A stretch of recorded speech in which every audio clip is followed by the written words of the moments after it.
Assalamualaikum warahmatullahi wabarakatuh. Perkenalkan, nama saya Radian R. Wedatama, mahasiswa dari PMK Migas, Prodi Teknik Mesin Kilang tingkat 4. Di sini saya akan mempresentasikan karya ilmiah saya yang berjudul Optimalisasi Unjuk Kerja Motor Diesel Cummins KTA 38 G4 di PTX. Latar belakang, PTX merupakan pabrik yang beroperasi di bidang produksi gula yang beroperasi di Todanan, Blora. Untuk pengoperasian, PTX memiliki berbagai alat penunjang. Pada bagian power hose terdapat beberapa diesel, salah satunya diesel Cummins KTA 38 G4. Diesel ini berfungsi untuk startup boiler dan juga sebagai backup dari turbin uap. Diesel Cummins KTA 38 G4 memiliki kecepatan 1.800 rpm yang mampu menghasilkan beban hingga 1.007 kW. Diesel Cummins KTA 38 G4 ini dioperasikan sejak tahun 2013 hingga sekarang. Untuk itu kondisi mesin pasti mengalami penurunan performa saat dioperasikan, sehingga dibutuhkan optimalisasi baik dari kondisi mesin maupun kondisi operasinya. Maka penulis berinisiatif untuk mengambil judul Optimalisasi Unjuk Kerja Mesin Diesel Cummins KTA 38 G4 di PTX. Untuk tujuan dari penulisan ini yaitu untuk memahami fungsi dari diesel Cummins KTA 38 G4 berdasarkan kondisi operasi saat ini, melakukan evaluasi terhadap diesel Cummins KTA 38 G4 dari aspek operasi untuk mengetahui performa dari mesin diesel tersebut dan melakukan optimalisasi unjuk kerja terhadap sistem pembakaran mesin diesel Cummins KTA 38 G4. Berikut merupakan mesin diesel yang ada di PTX, yaitu mesin diesel Cummins KTA 38 G4. Mesin diesel ini berfungsi sebagai pembangkit listrik untuk membantu startup boiler dan sebagai backup turbin. Karena pentingnya operasi motor diesel Cummins KTA 38 G4 ini, maka performanya harus dijaga dengan melakukan perawatan dan pemeliharaan yang sesuai dengan SOP ataupun standar operating prosedur. Berikut merupakan data spesifikasi diesel Cummins KTA 38 G4. Mungkin bisa dibaca saja. Lalu ini merupakan data spesifikasi dari generatornya. Dan ini merupakan data operasi yang saya ambil dari salah satu waktu ketika saya melakukan penelitian ini, dan itu pada pembebanan 29%.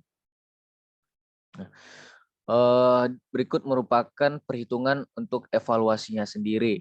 Yang pertama itu ada perhitungan efisiensi charging. Nilai yang didapat yaitu 98%. Kemudian untuk perhitungan tekanan indikator rata-ratanya didapat nilai 131,254 PSI. Untuk perhitungan daya efektifnya didapatkan nilai 617,311 horsepower.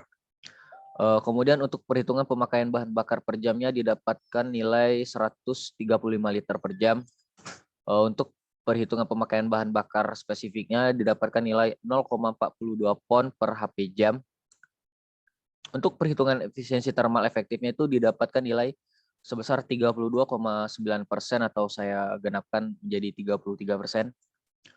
Berikut merupakan tabel evaluasi dari hasil perhitungan saya yang dibandingkan dengan data berdasarkan desain standar yang ada di manual booknya.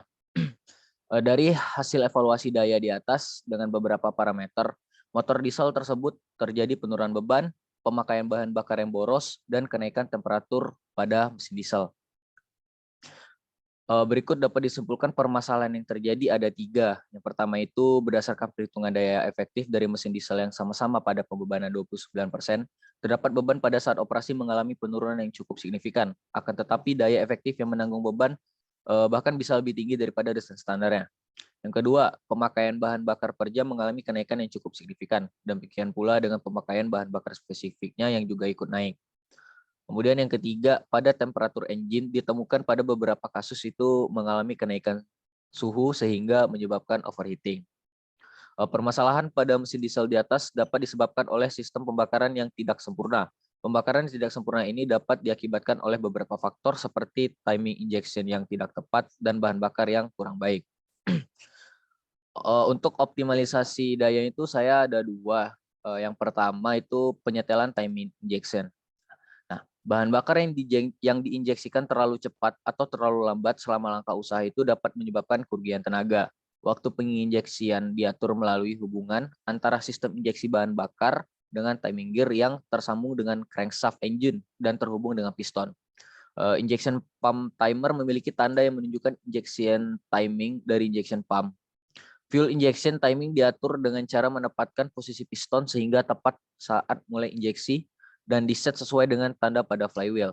Pemeriksaan dilakukan dengan melihat tanda pada timer, apakah segaris dengan tanda pada pump body. Jika tidak segaris, kendorkan baut kopling dan setel posisi pump sehingga tanda segaris.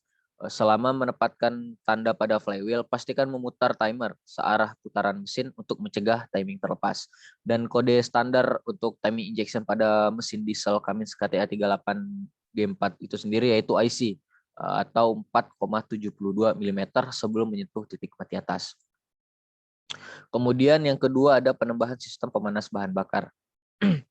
Nah, pemanas bahan bakar ini nih terdiri dari sebuah tabung yang mempunyai dua saluran, yaitu satu saluran masuk dan satu saluran keluar. Kemudian terdapat elemen pemanas atau heater yang dipasang pada bagian bawahnya dan dilengkapi dengan sensor pengukur suhu yang diletakkan di dekat saluran pipa keluar dalam tabung. Supaya besar pengukuran dapat terbaca pada display, sistem di atas dihubungkan pada sebuah rangkaian pengkondisi sinyal. Elemen pemanas tersebut dihubungkan dengan suplai listrik arus bolak-balik, akan tetapi sebelumnya dilewatkan dulu ke sebuah rangkaian potensiometer yang digunakan untuk mengatur besarnya panas yang dihasilkan oleh elemen pemanas tersebut. Alat ini dipasang antara filter bahan bakar dan fuel pump, sehingga dengan begitu bahan bakar yang akan masuk ke fuel pump dapat diatur temperaturnya. Nah, untuk persamaan penurunan viskositas menggunakan hukum Boyle, P1 V1 sama dengan P2 V2. Bisa saya substitusikan seperti ini. Viskositas 1 T1 sama dengan viskositas 2 T2 dan hasil yang didapatkan yaitu 2,27 CST. Dengan memanaskan bahan bakar sampai temperatur tertentu sebelum masuk ke dalam fuel pump akan menyebabkan penurunan viskositas dari bahan bakar tersebut.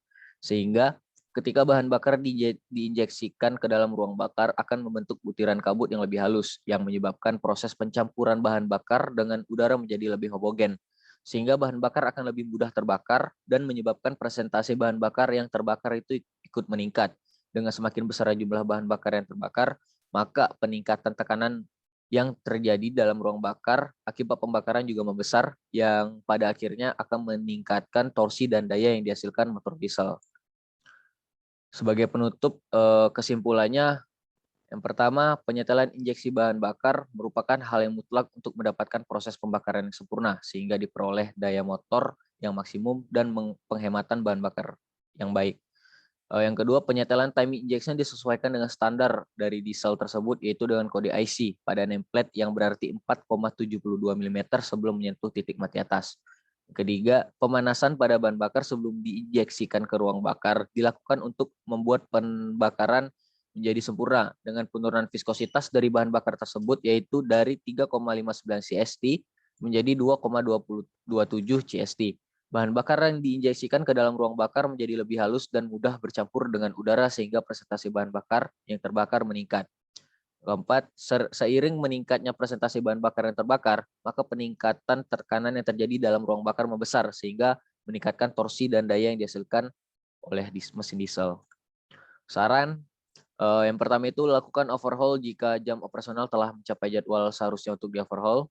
Yang kedua, melakukan pengecekan pada sistem bahan bakar dan lakukan perbaikan pada sistem injeksi agar pembakaran menjadi sempurna, sehingga pemakaian bahan bakar tidak menjadi boros. Yang ketiga, tambahkan sistem pemanas bahan bakar agar pembakaran menjadi sempurna. Dan yang keempat, lakukan preventive maintenance sesuai jadwal untuk menjaga kondisi mesin diesel tersebut tetap optimal. Berikut merupakan daftar pustaka major saya, yaitu dari buku Malif keduanya. Sekian presentasi dari hasil penelitian saya, kurang dan lebihnya saya mohon maaf. Terima kasih.